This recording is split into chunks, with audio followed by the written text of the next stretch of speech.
Thank you, Anna.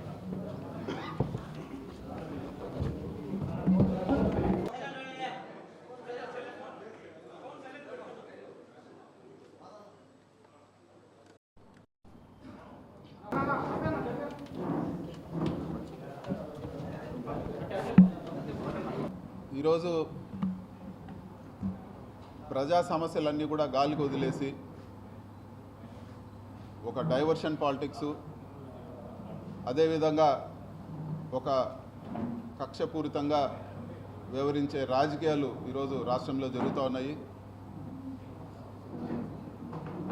Police ఆఫీసర్ల పైన కక్ష సాధించేదానికి కేసులు పెట్టాలనే ప్రయత్నంలో భాగంగా ఒక పలువురిని మోసం చేసిన ఒక నటిని తీసుకొచ్చి అదేదో రాష్ట్రం సమస్య అంతా కూడా రాష్ట్రం అంతా కూడా ఆ కేసు పైన ఆధారపడినట్లు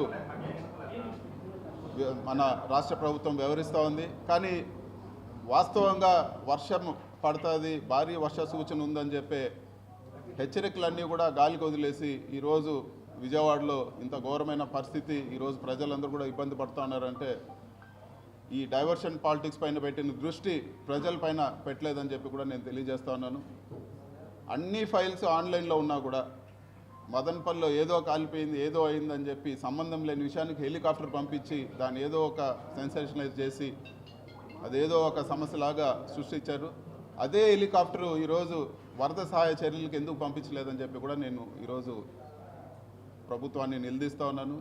అదేవిధంగా ఈరోజు వాస్తవంగా నిజంగా మహిళలకి ఇబ్బంది జరిగి ఒక ఇంజనీరింగ్ కాలేజీలో స్పై కెమెరాలు పెట్టి అమ్మాయిలందరూ కూడా ఇబ్బంది పడి చదువుకున్న అమ్మాయిలందరూ కూడా వాళ్ళు ఏ రాజకీయ పార్టీకి సంబంధించిన వాళ్ళు కాదు, మొత్తం అమ్మాయిలందరూ కూడా ధర్నా చేస్తే ఈ విధంగా జరిగింది, మాకు సెక్యూరిటీ లేదు, మాకు ఈ విధంగా అన్యాయం జరిగిందని ధర్నా చేస్తే ఇన్వెస్టిగేషన్ జరుగుతున్నప్పుడే ఇది దీంట్లో ఏం లేదు అని చెప్పి సాక్షాత్తు ముఖ్యమంత్రి ఆయన కొడుకు ఇద్దరు కూడా మాట్లాడితే ఇంకా న్యాయం ఎక్కడ జరుగుతుందని చెప్పి కూడా ఈరోజు నేను ప్రశ్నిస్తా ఉన్నాను. ప్రజల్ని ఎవరన్నా ప్రశ్నిస్తే వాళ్ళని భయభ్రాంతులు గురి చేయడం, ఉదాహరణకు పుంగనూరు మున్సిపల్ చైర్మన్ కానీ కౌన్సిలర్లు కానీ పార్టీ మారకపోతే కేసులు పెడతాము, లేకపోతే మీ పైన గొడవ చేస్తాం, మీ ఇంటికి వచ్చి దౌర్జన్యం చేస్తామని చెప్పి బెదిరించి ఈరోజు పార్టీ మారమని ఒత్తిడి చేసిన పరిస్థితి మా నియోజకవర్గంలోనే పుంగనూరులోనే చూసాం. ఈరోజు అందరూ కూడా ఈరోజు మున్సిపల్ చైర్మన్ కానీ మిగతా కౌన్సిలర్లు అందరూ కూడా కానీ ఇవన్నీ కూడా ఖండిస్తూ ఈరోజు ఇక్కడ ప్రెస్ మీట్కి రావడం జరిగింది. ఇలాంటి రాజకీయాలు మానుకొని వాస్తవంగా మీరు ఏదైతే ప్రజలకు హామీలు ఇచ్చారో సూపర్ 6 కానీ ఇంకోటి కానీ వాటిపైన దృష్టి పెట్టాలని చెప్పి కూడా మేము కోరుతా ఉన్నాం. ఈరోజు సూపర్ 6 అనే మాట కూడా ఏ ఒక తెలుగుదేశం ఎమ్మెల్యే కానీ లేకపోతే నాయకుడు కానీ మాట్లాడే పరిస్థితి లేదు. అవి ఎప్పుడు నెరవేరుస్తారో కూడా ఈరోజు తెలియని పరిస్థితి.